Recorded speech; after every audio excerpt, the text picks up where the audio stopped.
I'm Tricia Macke here at the Fort Thomas Museum, a perfect place to start your tour.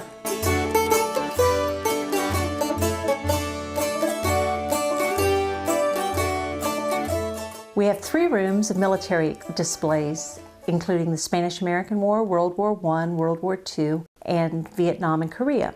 We also have special exhibits upstairs. We've looked at the Beverly Hills Supper Club fire and the murder of Pearl Bryan. Fort Thomas has such a rich history even before it became Fort Thomas. We know at least 3 Native American tribes hunted these lands. There were even burial mounds here, destroyed more than 100 years ago.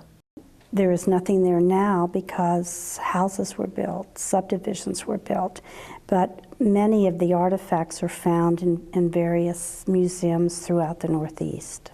White explorers came through the area in the mid-1600s. First LaSalle, then Christopher Gist, and in the 1700s, the pioneers. Not many people know that Daniel Boone actually camped near Carmel Manor before it was Carmel Manor. By 1818, there was a toll road. It's now US 27. And during the Civil War, Union fortifications were built across from Tower Park as part of the Siege of Cincinnati to protect the area from advancing Confederate troops, and they turned back. But a former Confederate would make his mark here. Samuel Bigstaff really was big stuff around here. He was a 17-year-old boy from Bath County, Kentucky, when he ran away from home and joined the Confederacy. He ended up in Tennessee in battle and was shot in the leg, and ended up on a train and brought to the Newport Barracks where he was a prisoner of war. Well, this young man becomes an attorney, and he decides that he also wants to get involved in real estate. And he is quite the visionary. He sees the Queen City, Cincinnati, expanding, and he realizes that he's not going to let Campbell County get away with nothing. So he brings the expansion across the river to Campbell County, Newport, Fort Thomas. He brings the railroad over here. He brings the trolley car, bringing it all the way up to where the Blue Marble bookstore is today. And that's what brings us to the Army Fort. Newport Barracks was flooded frequently. There were people in Newport who wanted to find a place for them high on the hill. And one man, Samuel Bigstaff, selected an area which was in the southern part of the District of the Highlands.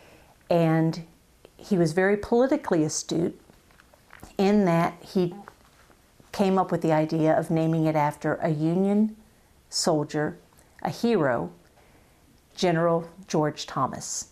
There was a great interest in what was going on there all the time. The people in the little town enjoyed meeting the soldiers, the officers, and having social life with them. And in time, people who lived on the military base had to go to church or schools outside the area, and they mixed well with the city. People came from all over the region to see the fort, and some of them stayed overnight in resort hotels like our Altamont. It was claimed to be this beautiful hotel that overlooked the Ohio River with mineral springs, mineral baths, and just 20 minutes from Cincinnati, 5 minutes by streetcar.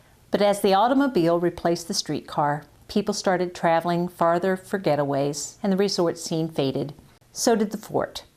With the town developing all around it, there wasn't any way for the Army to expand, so by the 1940s it just became an induction center for new recruits, and the VA took control of the post and opened a hospital. In 1962, the Army built the Brooks Lawler Reserve Center. Over the years, the government has given more than 80 acres for the current Tower Park area. It's now all on the National Historic Register. The city allowed us to use this building, which once was owned by the steward of the Army Hospital. We had a fundraiser, and local resident David Jose, a businessman, used the funds that we had, and he also donated a large portion of funds and restored the building. And we opened the 8 rooms here, and within months the community had come out and donated all of the items that you'll see in this building.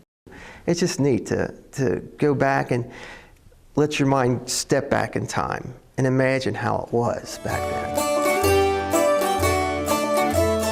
The museum's just the beginning of the journey. We've created a walking tour of the fort and historic Midway areas, and there's a digital version too.